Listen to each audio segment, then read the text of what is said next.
بسم اللہ الرحمن الرحیم۔ السلام علیکم۔ ٹاپک ہے متفرق مسائل۔ درندوں کی کھال کے کوٹ، کمبل، قالین، پرس یا جوتے وغیرہ استعمال کرنا منع ہے۔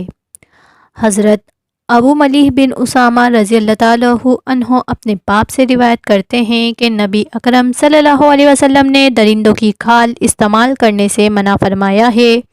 اسے احمد، ابو داؤد اور نسائی نے روایت کیا ہے۔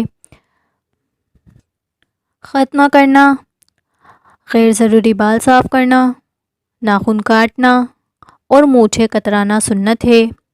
حضرت ابو ہریرہ رضی اللہ تعالیٰ عنہ سے روایت ہے کہ رسول اللہ صلی اللہ علیہ وسلم نے فرمایا، فطرت میں 5 چیزیں شامل ہیں، یا آپ صلی اللہ علیہ وسلم نے فرمایا 5 چیزیں فطرت سے ہیں۔ مسلمان مردوں اور عورتوں کو 40 دن سے زیادہ ناخن بڑھانا منع ہے۔ حضرت انس بن مالک رضی اللہ تعالیٰ عنہ فرماتے ہیں کہ ہمارے لیے مونچھ کترانے، ناخن کاٹنے، غیر ضروری بال صاف کرنے کی مدت 40 دن مقرر کی گئی ہے۔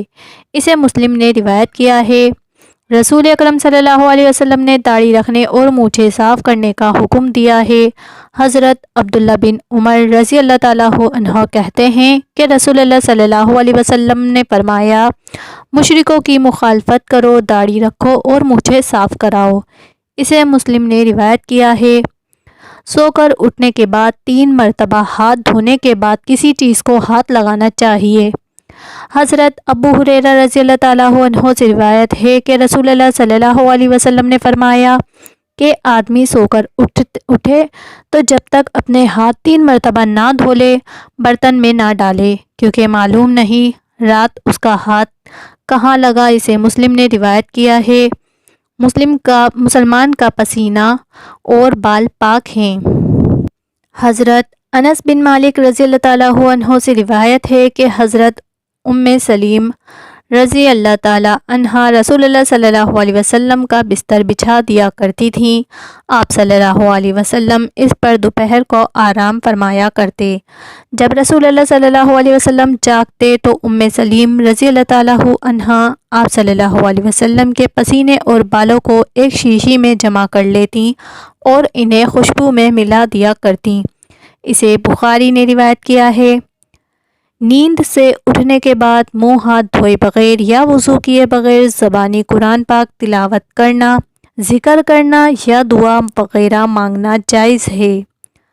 حضرت قریب رضی اللہ تعالیٰ عنہ جو کہ حضرت عبداللہ بن عباس رضی اللہ تعالیٰ عنہ کے آزاد کردہ غلام تھے، انہیں خود عبداللہ بن عباس رضی اللہ تعالیٰ عنہ نے یہ بات بتائی کہ انہوں نے یعنی عبداللہ نے ایک رات اپنی خالہ ام المومنین حضرت میمونہ رضی اللہ تعالیٰ عنہا کے ہاں گزاری۔ حضرت عبداللہ بن عباس رضی اللہ تعالیٰ عنہ فرماتے ہیں کہ میں تکیے کی چوڑائی کی طرف لیٹا اور رسول اکرم صلی اللہ علیہ وسلم اور آپ صلی اللہ علیہ وسلم کی زوجہ محترمہ سرہانے کی لمبائی کی طرف سر رکھ کر لیٹ گئے۔ رسول اللہ صلی اللہ علیہ وسلم کم و بیش آدھی رات تک سونے کے بعد اٹھے، اپنے ہاتھ اپنے چہرے پر پھیر کر نیند کے آثار دور کیے، پھر سورہ آل عمران کی آخری 10 آیتیں تلاوت فرمائیں۔ اس کے بعد رسول اللہ صلی اللہ علیہ وسلم لٹکی ہوئی پانی کی مشک کے پاس گئے اور خوب اطمینان سے وضو کر کے نماز پڑھی۔ اسے مسلم نے روایت کیا ہے۔ حضرت حذیفہ رضی اللہ تعالیٰ عنہ کہتے ہیں کہ نبی اکرم صلی اللہ علیہ وسلم سونا چاہتے تو فرماتے، بسمک یا اللہ، میں تیرے نام کی برکت سے سوتا اور جاگتا ہوں۔ پھر جب نیند سے جاگتے تو فرماتے، الحمدللہ، اللہ کا شکر ہے کہ جس نے ہمیں سونے کے بعد جگا دیا اور ہم سب کو مرنے کے بعد اس کے ہی پاس جانا ہے۔ اسے بخاری نے روایت کیا ہے۔